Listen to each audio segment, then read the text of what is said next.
mas paiigtingin pa ng Cauayan City Police Station ang seguridad sa buong lungsod ng Cauayan, kaugnay pa rin sa pagdiriwang ng Gawa-Gawayan Festival. Sa naging panayam ng IFM News Team kay Police Lieutenant Colonel Avelino Canceran, Chief of Police ng Cauayan City Police Station, magkakaroon ng dagdag na police visibility sa mga pangunahing lansangan, terminal at matataong lugar upang matiyak ang kaligtasan ng lahat. Dagdag pa niya ay nakapag-request na rin sila mula sa Isabela Police Provincial Office ng 50 personnels para sa karagdagang puwersa na mula sa 2nd Provincial Mobile Force Company at karatig na municipal police stations na tutugon para sa seguridad ng nasabing kapistahan sa lungsod.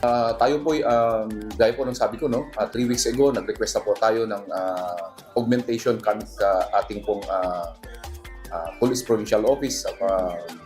At inaproban naman po ng ating Provincial Director na si Police Colonel Manuel Bayani Bringas ay inaproban naman po. At tayo po ay nag-request ng karagdagang puwersa ng 50 personnel.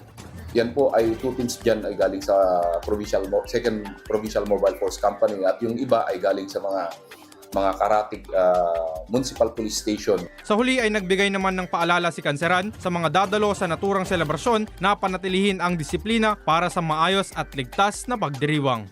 Para sa IFM News, ako si Idol Stanley Talatad. Idol! IFM News.